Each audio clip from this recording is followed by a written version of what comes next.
Hello friends, welcome back to my YouTube channel. कैसे हैं आप सब? आई होप आप सब स्वस्थ और मस्त होंगे और अपने एग्जाम की तैयारी बेहतर तरीके से कर रहे होंगे। तो फ्रेंड्स, आज की हमारी वीडियो का टॉपिक होने वाला है क्लास 10th मैथ। जी हाँ दोस्तों, कक्षा 10 गणित के पूरे किताब के महत्वपूर्ण प्रश्न। जी हाँ दोस्तों, आज की वीडियो में हम लोग बात करने वाले हैं ऐसे प्रश्न जो कि आपके बहुत बार पेपर में पूछे आ चुके हैं। 70 में 70 नंबर आपके बिल्कुल पक्का होने वाले हैं अगर आज की इस वीडियो को आप पूरा देख लेते हैं बिना स्किप किए हुए। ठीक है, तो पूरी किताब के आज हम लोग प्रश्न देखने वाले हैं जो कि आपके मोस्ट इंपॉर्टेंट है, मोस्ट रिपीटेड क्वेश्चन है क्लास 10th के। और हाँ, चैनल पर पहली बार आए तो चैनल को सब्सक्राइब जरूर कर लीजिएगा ताकि इस तरह की जो भी मैं इंपॉर्टेंट वीडियो डालूं उसका नोटिफिकेशन आपको सबसे पहले मिल सके। तो टाइम ना वेस्ट करते अपनी वीडियो को शुरू करते हैं। जैसा कि पहला प्रश्न आप देख रहे हैं लिया गया है, आपके इतने भी सारे मैंने क्वेश्चन लिए हुए हैं आपके सारे चैप्टर से इंपॉर्टेंट है। कुछ इसमें एग्जाम्पल भी मैंने लिए हुए हैं, एनसीईआरटी एग्जाम्पल जो कि आपके बहुत बार पूछे आ चुके हैं। तो पहला प्रश्न है, सिद्ध कीजिए कि √2, √5 व √7 एक अपरिमेय संख्या है। बहुत बार इंपॉर्टेंट क्वेश्चन, बहुत बार पूछा आ चुका है पेपर में। इसको आपको स्किप नहीं करना है, 100% आपको बिल्कुल पढ़कर जाना है। 7 सेट होते हैं आपके पेपर के, 7 सेट में आपको कहीं ना कहीं क्वेश्चन जरूर देखने को ये मिलेगा। ठीक है, प्रश्न इसी सीरीज में है कि सिद्ध कीजिए कि 3 + √2, 5 + √3 व 2 - √5 एक अपरिमेय संख्या है। इसी तरह से आपको सिद्ध करना है। पहले आपको सिंगल दिया जाएगा, फिर आपके साथ एक अक्षर और एक नंबर जोड़ दिया जाएगा साथ में, तो उसको भी आपको सिद्ध करना है कि ये अपरिमेय संख्या है। तीसरा क्वेश्चन दोस्तों कह रहा है संख्याओं 1656 यानी 1656 और 4025 यानी 40 यानी 4025 का मासा यूक्लिड विभाजन प्रमेयिका द्वारा ज्ञात करना है।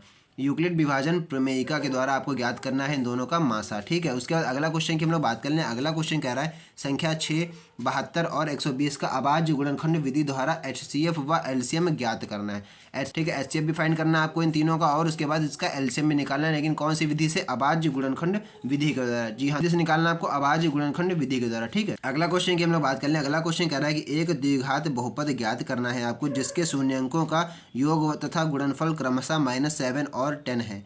यानी -7 और 10 है जिनके द्विघात बहुपद ज्ञात करने हैं आपको, और शून्यकों का योग तथा गुणनफल साथ में दिया हुआ है -7 और 10। क्रमशः का मतलब एक लाइन से आपको दिया गया है, यानी योग जो है वो -7 है, गुणनफल जो है वो +10 है। ठीक है, सारे ही रिपीटेड क्वेश्चन है, छोड़ना आपको कुछ भी नहीं, केवल आप यही अगर क्वेश्चन लगा के जाएंगे तो आपके मैथ में आराम से अच्छे खासे नंबर आ जाएंगे। ठीक है, दूसरा क्वेश्चन कह रहा है कि k का मान ज्ञात कीजिए जिसके लिए समीकरण 2x + ky = 1 और 3x - 5y = 7 है। एक अद्वितीय हल है, इसका एक अद्वितीय हल है। k का मान आपको ज्ञात करना है इन दोनों इक्वेशन में आपको लगा करके। ठीक है, अगले भाई क्वेश्चन की बात हम लोग कर लें। अगला क्वेश्चन कह रहा है यदि 3x + 2ky = 2 और 2x + 5y + 1 = 0, ये दो आपको इक्वेशन दी हुई हैं, द्वारा दी जाने वाली रेखाएं परस्पर समांतर हैं, तो k का मान ज्ञात कीजिए। ठीक है, तो आपको k का मान ज्ञात करना है। ठीक है, तो आपको k का मान ही ज्ञात करना। आज की दोस्तों जो वीडियो है वो केवल मैंने इसमें क्वेश्चन बताए हैं आपको कौन कौन से आपके इंपॉर्टेंट है। अगर आप चाहते हैं इसका सॉल्यूशन बना के भी मैं वीडियो डालूं तो आपको कमेंट में सॉल्यूशन आप लिख दीजिएगा, मैं इसका सॉल्यूशन बना के भी 2-3 दिन में अपलोड कर दूंगा। ठीक है, अगला क्वेश्चन कह रहा है दोस्तों दो वर्गों के क्षेत्रफलों का योग जो है वो 117 मीटर स्क्वायर है।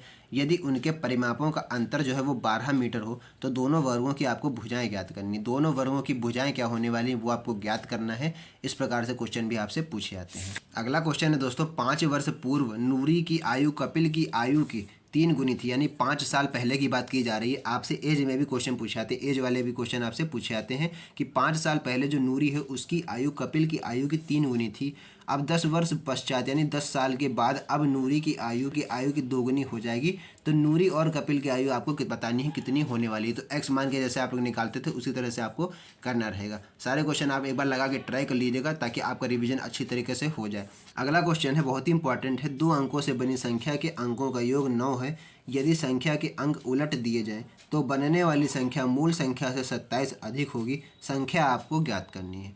कौन सी संख्या बनेगी अगर 27 अधिक होगी मूल संख्या से, तो आपको वो, ठीक है, तो आपको वो मूल संख्या याद करनी है जो कि मेन संख्या है। ठीक है, कि हम लोग बात कर लें। अगला क्वेश्चन कह रहा है गुणनखंड विधि से निम्न द्विघात समीकरण के मूल आपको ज्ञात करने हैं। मूल ज्ञात करने के लिए विविक्त कर का फॉर्मूला आपको लगाना है, d² = √b² - 4 AC वाला जो आप लोग फॉर्मूला लगाते थे वही वाला आपको फॉर्मूला लगाना है। 100x² - 20x + 1 = 0। ठीक है, अगला क्वेश्चन हम लोग बात कर लें। अगला क्वेश्चन भी इंपॉर्टेंट है, यदि 2x² - 8x + c = 0 के मूल समान है तो आपको c का मान ज्ञात करना है। मूल समान है जब तब उसका इसका वैल्यू कैसे फाइंड की जाती है उसके लिए भी आपका फॉर्मूला है, वो वाला फॉर्मूला लगाएंगे विवेक वाला जो होता है 2x² - 8x + c में आपको c की वैल्यू बतानी है, c की वैल्यू क्या होने वाली है। ठीक है, सारे ही इंपॉर्टेंट क्वेश्चन है, सारे ही क्वेश्चन जो है वो बोर्ड एग्जाम में आए हुए हैं। अगला क्वेश्चन कह रहा है द्विघात समीकरण 4x² - 6x + 5 = 0 का विविक्त कर आपको ज्ञात करना है और फिर इसके मूलों की आपको प्रकृति भी बतानी है। मूलों की प्रकृति कैसी है वो भी आपको बताना है। ठीक है, तो इस प्रकार से सारे इंपॉर्टेंट क्वेश्चन ही मैंने लिए हुए हैं, बार बार आपसे कह रहा हूँ, साथ में इसको नोट करते चलिएगा। सारे क्वेश्चन बोर्ड एग्जाम में पूछे आ चुके हैं। अगला भाई क्वेश्चन है ऐसे दो क्रमागत विषम धनात्मक पूर्णांक आपको ज्ञात करने हैं जिनके वर्गों का योग 290 हो। ऐसे विषम धनात्मक, ठीक है, ऐसे दो क्रमागत विषम धनात्मक आपको पूर्णांक ज्ञात करने हैं जिनके जो है वर्गों का योग कितना हो, वो 290 यानी 290 होना चाहिए भाई। ठीक है, मोस्ट इंपॉर्टेंट है, इसको टिक करके रख लीजिए क्योंकि ये इस तरह के क्वेश्चन आपसे जरूर पूछे जाते हैं पेपर में। ठीक है, अगले क्वेश्चन की हम लोग बात कर लें। अगला क्वेश्चन है निम्न समीकरण के मूल ज्ञात कीजिए। जो आपको मूल दिए गए हैं यानी कि निम्न समीकरण आपको दिया गया इसके आपको मूल ज्ञात करने, यानी 1/x + 4 - 1/x - 7 = 11/30। ये इस तरह से आपको समीकरण दी गई है और साथ में बताया गया x = 0 - 4, 7, यानी x की जो वैल्यू है वो ना ही -4 है ना ही 7 है, इन दोनों के बराबर नहीं है। इसके अलावा आपको निकालना रहेगा। ठीक है, अगले क्वेश्चन की दोस्तों हम लोग बात कर लें। निम्न समीकरण को हल कीजिए। निम्न समीकरण भाई हमारी क्या है, x - 2/x + 2 + 3 और ये साथ में है फिर x + 2/x - 2 - 4 = 0। ये आपको एक समीकरण दी हुई है, यहाँ पर आपसे वैल्यू कही जा रही है x = 2, -2, यानी आप देख रहे हैं जो बराबर लिख के ऐसे काट दिया जाता है इसका मतलब होता है इक्वल नॉट। भाई बराबर का मतलब होता है इक्वल और काट दिया जाए तो इसका मतलब इक्वल नॉट। तो यानी x की जो वैल्यू है वो ना ही 2 है और ना ही -2 है। इसके अलावा x की वैल्यू आप कुछ भी पुट कर सकते हैं यहाँ पर। ठीक है, अगला भाई क्वेश्चन है स्पीड से, यानी स्पीड चैप्टर है जो आपका चाल बराबर जो दूरी बटा समय जो फॉर्मूला होता है, जो चैप्टर है चाल, उससे आपसे क्वेश्चन पूछा गया चाल बराबर दूरी बटा समय, जो आपका फॉर्मूला लगाते हैं चाल निकालने के लिए या फिर दूरी निकालने के लिए या फिर समय निकालने के लिए। तो ये इंपॉर्टेंट फॉर्मूले हैं, इसी तरह से रिलेटेड आपसे क्वेश्चन पूछे जाते हैं। जैसे पहला क्वेश्चन कह रहा है एक रेलगाड़ी एक समान चाल से 360 किलोमीटर की दूरी तय करती है। यदि यह चाल 5 किलोमीटर पर घंटा अधिक होती तो वह उसी यात्रा में 1 घंटा कम समय लेती। तो रेलगाड़ी की आपको चाल ज्ञात करनी है। ठीक है, यहाँ पर आप फॉर्मूला लगाएंगे चाल बराबर दूरी बटे समय से, आपको न्यूमेरिकल सॉल्व करना है। अगला क्वेश्चन भी इसी से रिलेटेड है, थोड़ा सा उसमें चेंज किया जाता है। कैसे आपसे क्वेश्चन पूछा जा सकता है, क्योंकि नाव की शांत जल वाला जो क्वेश्चन है बहुत बार पेपर में आया हुआ है, इसलिए मैंने आपको ये नोट करके रखा है। क्वेश्चन यहाँ पर लिखा है कि एक नाव की शांत जल में चाल 15 किलोमीटर पर घंटा है तो नाव धारा की दिशा में 30 किलोमीटर जाने तथा धारा के विपरीत दिशा में 30 किलोमीटर वापस लौटने में कुल 4 घंटा 30 मिनट पूर्ण करती है। तो धारा की चाल आपको ज्ञात करनी है। एक बार आपको दिया गया कि धारा की जो अनुकूल दिशा है उस दिशा में जा रही 30 किलोमीटर तथा विपरीत दिशा में भी वापस आ रही है 30 किलोमीटर। तो वापस लौटने में कुल जो समय ले रही है वो 4 घंटा 30 मिनट का समय ले रही है। तो धारा की चाल आपको ज्ञात करनी है। तो यहाँ पर चाल वाला वही आपको फॉर्मूला लगा देना है। ठीक है, क्वेश्चन है जो कि इंपॉर्टेंट है, आपसे 3 से 4 नंबर में पूछा आता है। ऐसे प्रथम 40 धन पूर्णांकों का योगफल ज्ञात कीजिए जो 6 से विभाज्य हो। ऐसे आपको 40 धन पूर्णांक आपको बताने हैं जो कि पूरे नंबर वो 6 से विभाज्य हो रहे हों। ठीक है, अगला क्वेश्चन बहुत ही इंपॉर्टेंट है, बहुत ही बार पूछा चुका है कि 636 योगफल प्राप्त करने के लिए श्रेणी 9, 17, 25 डैश के कितने पद लेने चाहिए। TN वाला जो फॉर्मूला इसमें लगाते थे उसी प्रकार से आपसे पूछा जा रहा है n बराबर क्वेश्चन मार्क, यानी कि कितने पद आपको लेने चाहिए अगर आपको ये योगफल प्राप्त करना है तो। ठीक है, अगला क्वेश्चन है त्रिभुज से आपसे लिया गया क्वेश्चन पूछा जा रहा है कि एक त्रिभुज के आधार की लंबाई 14 सेंटीमीटर एवं ऊंचाई 7 सेंटीमीटर। तो त्रिभुज का आपको क्षेत्रफल ज्ञात करना है। त्रिभुज का क्षेत्रफल का फॉर्मूला क्या होता है, त्रिभुज का क्षेत्रफल होता है 1/2 गुणे आधार गुणे ऊंचाई। ठीक है, तो उसी हिसाब से आपको फॉर्मूला लगा देना है जो लंबाई है और ऊंचाई है उसी से।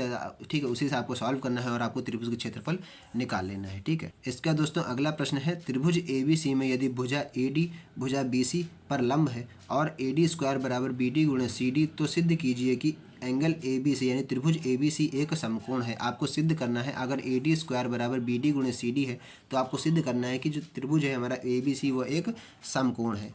ठीक है, ठीक है, तो ये दोस्तों आपके जो न्यूमेरिकल्स हैं सारे हमने मैथ फर्स्ट आपकी जो कही जाती है बीजगणितीय, तो वहाँ से मैंने ये लिया हुआ है। अभी आप चाहते हैं अगर आपको ट्रिग्नोमेट्री में भी क्वेश्चन इंपॉर्टेंट चाहिए, ट्रिग्नोमेट्री और वृत्त पे भी क्वेश्चन आपको चाहिए, तो उस पर मैंने वीडियो ऑलरेडी बना रखी है। नीचे वीडियो में इसका मैंने लिंक दे रखा है, उस पर विजिट करके आप वीडियो को देख सकते हैं। नहीं तो मैंने स्पेशल क्लास 10th की प्लेलिस्ट भी बनाई हुई है, आप मेरे चैनल पर विजिट करेंगे तो आपको प्लेलिस्ट मिल जाएगी, कहाँ से भी आप देख सकते हैं। क्लास 10th की मैथ के मैंने ट्रिग्नोमेट्री के भी इंपॉर्टेंट क्वेश्चन बनाए हुए हैं। ठीक, क्वेश्चन है फ्रेंड्स बिंदु A के निर्देशांक ज्ञात कीजिए जहाँ AB वृत्त का व्यास है जिसका केंद्र 2, -3 है तथा B के निर्देशांक 1, 4 है। आपको बिंदु A के निर्देशांक ज्ञात करने हैं जहाँ AB जो है वो वृत्त का व्यास है और उसका जो केंद्र है उसका दिया गया है 2, -3 तथा निर्देशांक भी दिए हैं 1, 4। तो आपको ए के निर्देशांक ज्ञात करने हैं। ठीक है, तो दोस्तों ये इंपॉर्टेंट क्वेश्चन थे, जितने भी मैंने आपको बताया सारे के सारे इंपॉर्टेंट क्वेश्चन थे। इसी प्रकार मैंने ट्रिग्नोमेट्री के भी क्वेश्चन आपको बताए हुए हैं, ऑलरेडी वीडियो बनी हुई है, उसका लिंक भी मैंने नीचे डिस्क्रिप्शन में दिया हुआ है, आप उस पर जाकर विजिट करके आराम से वीडियो को देख सकते हैं और सारे इंपॉर्टेंट क्वेश्चन मैंने वहाँ पर बताए हुए हैं। फ्रेंड्स, अगर वीडियो अच्छा लगा हो तो वीडियो को लाइक कीजिएगा, चैनल पर पहली बार आए तो चैनल को सब्सक्राइब जरूर कर लीजिएगा, ताकि इस तरह की जो भी मैं इंपॉर्टेंट वीडियो डालूँ उसका नोटिफिकेशन आपको सबसे पहले मिल सके। तो फ्रेंड्स, बस आज की इस वीडियो में इतना ही, मिलते हैं नई वीडियो में नेक्स्ट टॉपिक के साथ, तब तक के लिए जय हिंद।